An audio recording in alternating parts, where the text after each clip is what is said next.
Untuk mengetahui bagaimana dan juga analisanya mengenai beberapa hal yang dikritisi oleh YLBHI, kita sudah terhubung dengan Direktur Eksekutif Amnesty International Indonesia, ada Bung Usman Hamid dan juga ada dari Jatinangor, Vincent Thomas, Ketua BEM Kema Unpad. Selamat sore.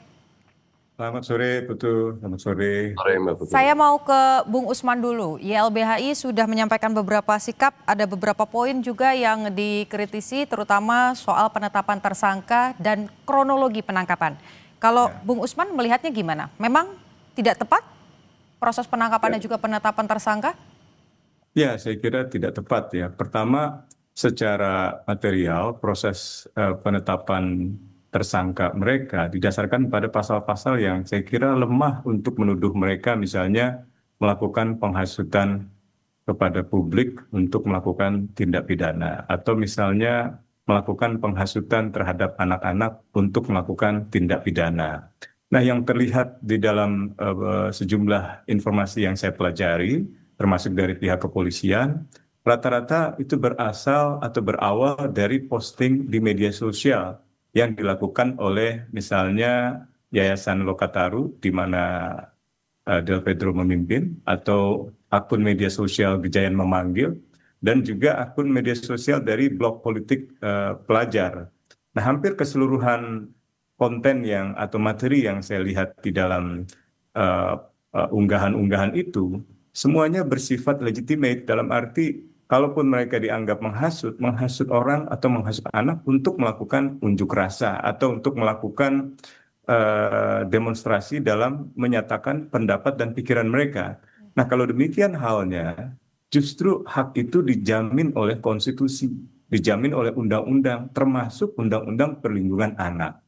2019 pernah ada kontroversi tentang turunnya sejumlah anak muda dari sekolah-sekolah, termasuk STM-STM, yang ikut berdemonstrasi menentang RUU KUHP, RUU KPK, dan juga Undang-Undang Cipta Lapangan Kerja atau Cilaka. Nah, mereka kemudian mendapatkan semacam sanksi dari sejumlah sekolah.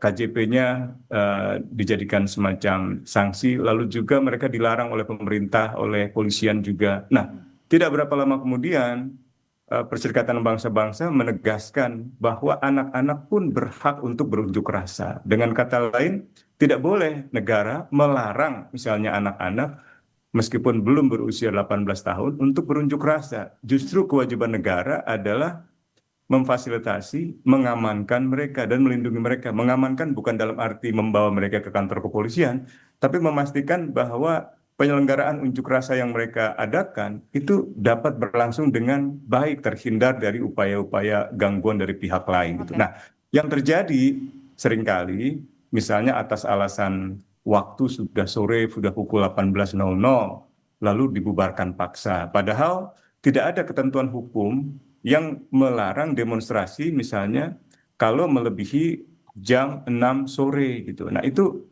satu hal gitu. Hal yang kedua adalah ketika proses penangkapan. Nah, dalam kronologi yang saya pelajari di kantor Lokataru, Del Pedro sempat menanyakan mana surat penangkapan atau surat penjemputan paksanya. Nah, kelihatannya reserse yang melakukan penjemputan paksa tidak segera menunjukkan surat-surat itu.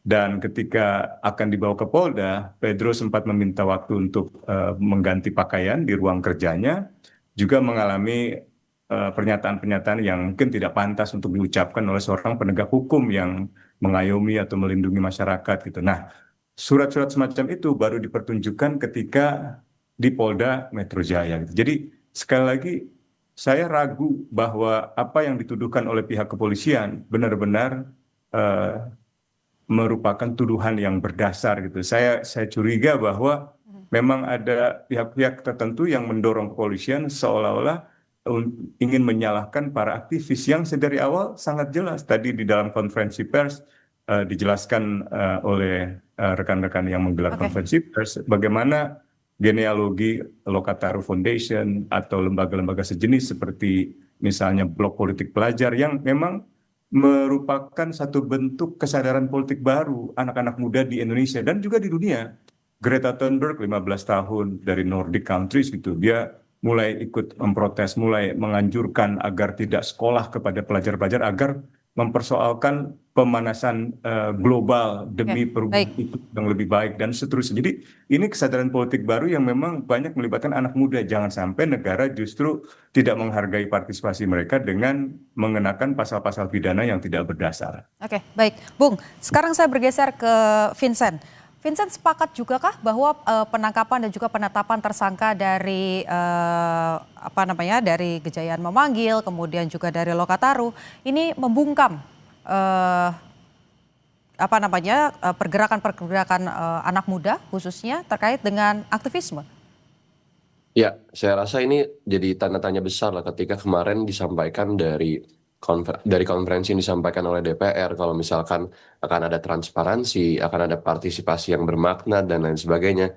Ketika kawan-kawan kami baik di media sosial, di masing-masing media maupun di jalan itu menyuarakan aspirasinya, kemudian terus dikriminalisasi. Kami melihat mulai dari Undang-Undang Nomor 9 tahun 1998 tentang kemerdekaan menyampaikan pendapat di muka umum itu sudah jelas gitu menyampaikan bahwa undang-undang ini menjamin hak masyarakat untuk berekspresi, berkumpul dan berserikat. Makanya akhirnya ketika disebutkan kalau misalkan peran Polri itu ada sebagai pelindung, penjamin keamanan, itu juga peserta aksi itu betul-betul harus dikawal dan dijaga, maka sebenarnya kenapa kemudian kita terus dimusuhin gitu? Kenapa kita terus akhirnya jadi dianggap sebagai pihak yang bersalah atau pihak yang kemudian merusak? Karena kalau kemudian misalkan turunan dari undang-undang ini dijelaskan dalam Perkap nomor 9 tahun 2008, dijelaskan bahwa mengatur tata cara dan batasan sejumlah unjuk rasa pasal 19 Perkap ini melarang aksi untuk menimbulkan perusakan dan pembakaran, provokasi yang menimbulkan kekerasan atau ujaran kebencian. Nah, apakah masa aksi secara kolektif itu melanggar itu? Melanggar pasal 12 tersebut? Karena kalau misalkan secara kolektif nggak melanggar, maka sebenarnya ini bisa dikategorikan sebagai kriminalisasi. Karena selain itu juga dari sisi administratif, masa aksi umumnya tuh udah memenuhi ketentuan kok. Maka tadi sepakat sama Bang Usman ketika dibilang misalkan ada ketentuan nggak yang melarang kalau misalkan jam 6 sore masa aksi harus mundur dan sebagainya.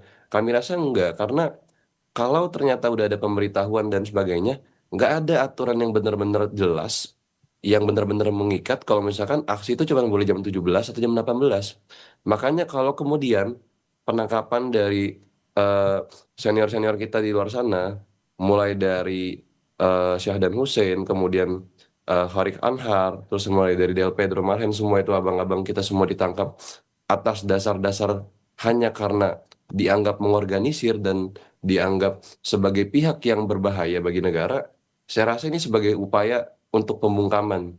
Kurang lebih seperti itu, Mbak. Mhm. Saya sekalian konfirmasi nih ke Vincent. Vincent jadi salah satu juga yang kemudian ikut turun aksi. Polisi begitu menangkap beberapa nama aktivis karena diduga menghasut. Nah, kalau Vincent sendiri kemarin turun ke jalan, sebenarnya pesannya apa? Hanya menyampaikan tuntutan 17+8 atau memang terhasut? Ya, ini jadi menarik kalau dibilang terhasut, justru bagaimana teman-teman akhirnya di luar sana memaknai kata hasut. Saya rasa ini soal mengajak dan mengundang seluruh masyarakat sipil di luar sana, seluruh elemen. Ya kita harus marah, harus berisik, dan harus bersuara.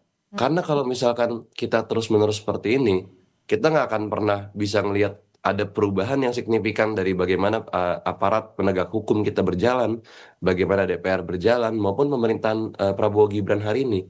Kami meyakini bahwa tuntutan 17+8 itu berhasil beresonansi dengan pendekatan yang kreatif tersebut, akhirnya perlu terus didengungkan, dan kita coba lapis dengan beberapa pendekatan-pendekatan baru. Makanya ketika kemarin aksi itu bertajuk Piknik Nasional Rakyat, kita menjadikan pendekatan kreatif tersebut sebagai satu bentuk ruang aman, di mana kami tidak disentuh oleh aparat, tapi kami tetap bersuara dan tetap tegas kalau misalkan kami menolak segala bentuk upaya-upaya represivitas dan kriminalisasi massa aksi, dan poin-poin termasuk dalam bagaimana pemerintahan Prabowo Gibran itu perlu bertanggung jawab mengenai bagaimana hari ini pihak kepolisian itu harus bertanggung jawab atas penangkapan-penangkapan dan segala bentuk represivitas yang diberikan kepada massa aksi tersebut. Makanya ini bukan hanya bicara spesifik soal 17+8, itu jadi tajuk utama tentu, tapi kita juga bicara mengenai bagaimana kawan-kawan kami yang perlu dibebaskan dan perlu diperjuangkan sampai hari ini. Seperti itu, Mbak. Oke, baik. 17+8 jadi porsi yang paling besar, bukan soal perusakan ataupun juga kerusuhan. Bung Usman, tadi disampaikan oleh YLBHI bahwa yang paling krusial adalah terkait dengan pasal-pasalnya.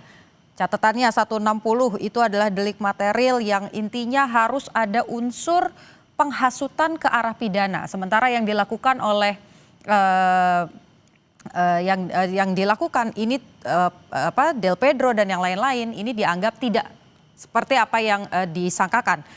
Bung Usman sepakat bahwa pasal 160 KUHP soal penghasutan ini juga tidak pas? Ya, tidak pas karena yang dimaksud dengan menghasut di sana kan sebenarnya menghasut orang-orang untuk melakukan perbuatan yang dapat dihukum, misalnya dengan kekerasan atau misalnya katakanlah aparat beralasan ini kan melawan kekuasaan umum. Sejauh melawan kekuasaan umum itu dilakukan secara damai, dengan kata lain pembangkangan sipil, pembangkangan secara damai itu juga masih bisa dibenarkan, gitu. Nah, kecuali ia sudah mengajak orang, misalnya serang katakanlah seseorang yang disebutkan sebagai penguasa umum, katakanlah Pilkada DKI, kalau Putut masih ingat ya waktu Ahok ya, serang Ahok karena dia Kristen, karena dia Cina misalnya, itu nggak boleh tuh yang begitu tuh. Jadi kalau ada kebencian rasial, kebencian suku, agama, itu dilarang itu. Tapi kalau untuk melakukan demonstrasi, demonstrasi itu hak yang sah, gitu. Sama seperti mengajak orang untuk katakanlah turun berdemonstrasi, itu juga nggak bisa disalahkan. Atau Bung, misalnya Bung, kemarin saya lihat dari pihak kepolisian menyerahkan postingan ke saya, itu bunyinya kira-kira pukul mundur kepolisian, lawan kepolisian. Nah, itu kan ungkapan-ungkapan alegoris yang sifatnya bukan pidana gitu. Jadi kayak semacam teriakan-teriakan di zaman revolusi, revolusi atau mati gitu. Jadi itu kan hal-hal yang bukan dimaksudkan misalnya untuk membakar, katakanlah, kalaupun ada pembakaran, saya kira waktu itu lebih banyak yang bersifat sporadis, bersifat spontan pasca insiden kendaraan Rantis Brimob yang melindas Afan Kurniawan. Itu memang semua orang dan polisi juga sudah bisa memperkirakan bahwa setelah insiden itu, karena itu viral, pasti akan ada reaksi masyarakat menyerang kantor-kantor kepolisian. Nah, itu saya tidak melarang bahwa saya kira polisian punya wewenang untuk mencari siapa dalangnya, siapa yang menggerakkan serangan-serangan itu. Dipidana juga saya kira masih bisa itu ya. Tetapi tentu saja kita harus melihat bagaimana atau latar belakang apa yang membuat masyarakat itu marah. Itu juga perlu dipertimbangkan. Sama halnya kayak salah satu pihak kepolisian daerah mengumumkan ada temuan-temuan bom Molotov. Ya oke, kalau ada bom Molotov dan kalau betul dia melakukan tindak pidana ya proses saja. Tapi nggak perlulah sampai misalnya ada lambang PKI atau lambang oke, komunisme. Nah, presiden sendiri baru aja ke negara komunis misalnya gitu. Atau tuduhan-tuduhan anti asing gitu. Presiden sendiri banyak meminta dana bantuan asing gitu. Jadi hal-hal semacam itu saya kira pemerintah perlu bersikap dewasa lah untuk oke. bisa menjernihkan masalah-masalah semacam ini, untuk tidak dicampur adukan antara unjuk rasa dengan tindak pidana, antara ekspresi politik yang sah dengan tudingan-tudingan anarkis, teroris, komunis, makar, dan sebagainya. Itu saya kira hanya menjauhkan pemerintah dari kemampuannya untuk Bung. menyelesaikan masalah, gitu. Oke, Bung. Jadi sedikit saja penekanan kalau yang di-highlight oleh polisi ini adalah adanya kata-kata di postingan tersebut, jangan takut dan pukul mundur. Nah, kalau melihat dua kata ini berarti singkat saja, Bung, artinya dua kata ini tidak merujuk pada penghasutan dan juga seharusnya restoratif justice yang dilakukan oleh polisi. Ya, itu kalimat ungkapan alegoris saja. Pukul mundur pemanasan global, pukul mundur pengerusakan iklim, pukul Jangan mundur takut. pengerusakan hutan. Jadi itu kalimat-kalimat yang sifatnya alegoris gitu, metaforistik gitu, yang tidak bisa dijadikan dasar untuk mengatakan itu adalah tindak pidana gitu. Dan untuk pembentukan tim investigasi ini siapa saja harusnya yang kemudian terlibat, Bung? Ya, sebaiknya tokoh-tokoh yang memang memiliki integritas moral yang tinggi dan juga punya keahlian. Termasuk kalau mau melibatkan unsur kepolisian juga saya kira tidak masalah. Unsur Kementerian Hukum HAM misalnya gitu mau dilibatkan di sana juga tidak masalah. Yang penting ada unsur masyarakat di sana untuk memastikan proses pencarian faktanya bersifat objektif gitu, tidak sepihak. Kalau sekarang kan kesannya sepihak, pemerintah membela sesama pemerintah gitu ya. Tetapi tidak ada pihak penengah atau pihak yang punya integritas moral punya objektivitas untuk menerangi apa yang sesungguhnya. Mengapa ada sejumlah kasus di mana kepolisian menangkap oknum TNI? Mengapa sejumlah kasus ada keterangan orang berdemonstrasi melakukan kerusuhan dibayar 200.000 per hari? Mengapa kantor kepolisian tiba-tiba mendapat serangan? Kenapa kantor DPRD dibakar? Itu semua perlu penjelasan dan saya kira hanya dengan tim gabungan pencari fakta seperti itulah maka kita semua bisa memperoleh penjelasan yang lebih objektif gitu. Oke, baik Vincent. Singkat juga Vincent, dari 17.8 baru 3 yang kemudian di ACC begitu oleh DPR. Apa yang kemudian akan dilakukan mahasiswa selanjutnya? Ya, ini bukan hanya bicara mahasiswa tentunya. Kami dari teman-teman mahasiswa akan terus membersamai gerakan masyarakat sipil, yang mana masyarakat sipil atau rakyat itu jadi tonggak utama dari gerakan tersebut. Mahasiswa ini hanya sebatas support dan juga melebur dengan teman-teman dari masyarakat sipil.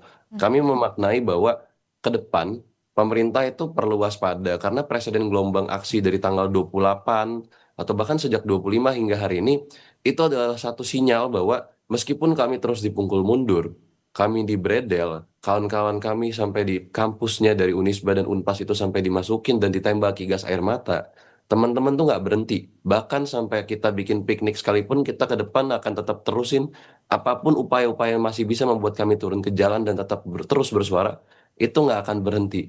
Makanya terlepas dari hanya 3 tuntutan tersebut, yang bahkan sebenarnya itu nggak sepenuhnya memuaskan, ke depan kita akan pastikan kalau ini akan terus bersuara, ini akan terus berisik, ini akan terus keras ke depan. Karena bagi kami hari ini kami nggak butuh ruang-ruang audiensi dan ruang-ruang dialog seperti konferensi-konferensi yang disampaikan oleh DPR, undangan-undangan kepada BEM-BEM dari masing-masing elemen pemerintahan. Kami hanya ingin apa susahnya sih didengar, apa susahnya sih ngejawab, apa susahnya dipenuhin aja tuntutannya, selesaikan. Kalau emang dirasa nggak sanggup, silakan mundur, seperti itu. Oke, baik. Apa susahnya mendengar, apa susahnya bersikap untuk rakyat, karena memang perwakilan untuk rakyat ya. Terima kasih Bung Usman Hamid, Terima kasih, Direktur Eksekutif Amnesty Vincent. International, dan Terima kasih juga banyak. Vincent Thomas, Ketua BEM Kema Unpad sudah berdialog bersama Kompas TV hari ini. Terima kasih.